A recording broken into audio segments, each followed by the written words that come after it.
Oi, pessoal! Vamos mergulhar num assunto que, olha, afeta a vida de milhões de pessoas: o diabetes. A ideia aqui é desvendar esse universo e entender direitinho como tudo funciona. Vamos nessa?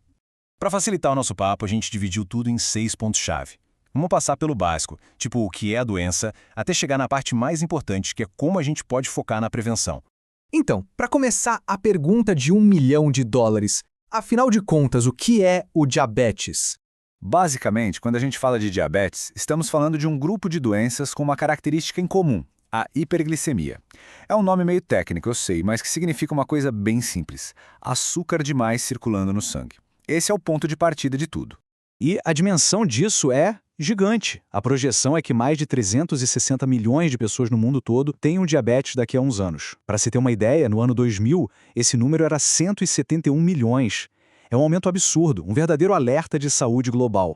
Tá, mas quem tem mais chance de desenvolver diabetes? Vamos dar uma olhada nos fatores que aumentam essa probabilidade. Existem vários fatores de risco, sabe? Alguns a gente não tem como mudar, como a genética, se o pai, a mãe ou irmãos têm diabetes, ou a própria idade.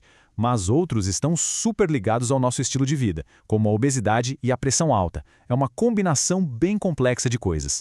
E é super importante entender que diabetes não é tudo a mesma coisa. Existem tipos diferentes, e conhecer essas diferenças é o primeiro passo para o tratamento certo e, claro, para a prevenção. A grande, mas grande maioria mesmo dos casos, coisa de 90% a 95%, é do tipo 2.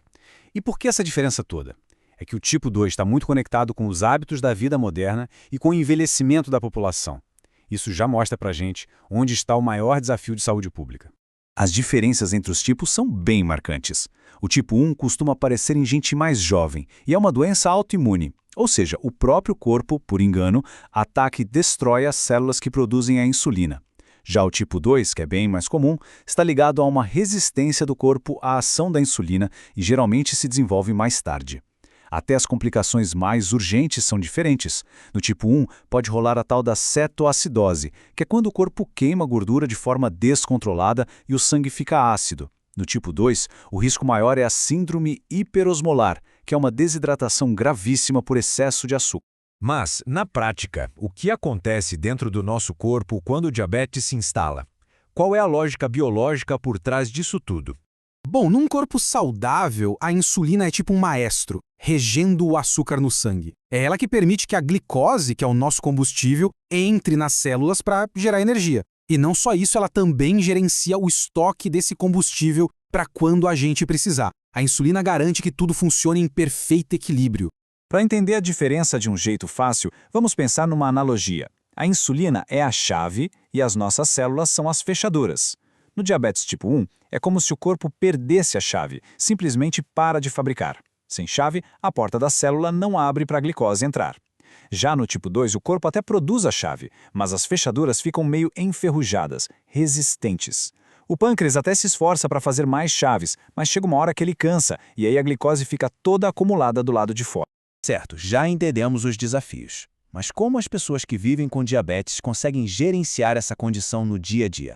O controle do diabetes é baseado em 5 pilares que precisam funcionar em conjunto, sabe? É uma combinação de alimentação adequada, atividade física regular, ficar de olho nos níveis de açúcar, usar medicamentos quando precisa e, talvez o mais importante de tudo, educação. A pessoa precisa entender sua condição para poder gerenciá-la ativamente. No final das contas, o grande objetivo é um só: deixar os níveis de açúcar no sangue o mais normal possível. Manter a glicemia sob controle é o que de fato previne as complicações mais sérias da doença lá na frente e garante uma boa qualidade de vida. E agora vamos para a parte mais otimista do nosso papo, a prevenção. Porque especialmente quando a gente fala do diabetes tipo 2, ela é sem dúvida a nossa ferramenta mais poderosa. E isso não é achismo não, é ciência. Um estudo super importante mostrou que mudanças no estilo de vida, tipo comer melhor e se exercitar, podem diminuir o risco de desenvolver diabetes tipo 2 em impressionantes 58% em pessoas de alto risco. Isso é muito mais eficaz do que alguns medicamentos. E o mais legal é que não precisa de nenhuma mudança radical da noite para o dia. Perder só um pouco de peso, entre 5% a 10% do total, por exemplo, já tem um impacto gigantesco. Pode melhorar muito os níveis de açúcar no sangue e, com isso, adiar ou até mesmo evitar que a doença apareça.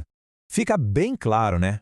A prevenção tem o poder de reescrever o futuro do diabetes. Então, a reflexão que fica para todo mundo é: qual pequeno passo, por menor que seja, pode ser dado hoje para cuidar melhor da nossa saúde?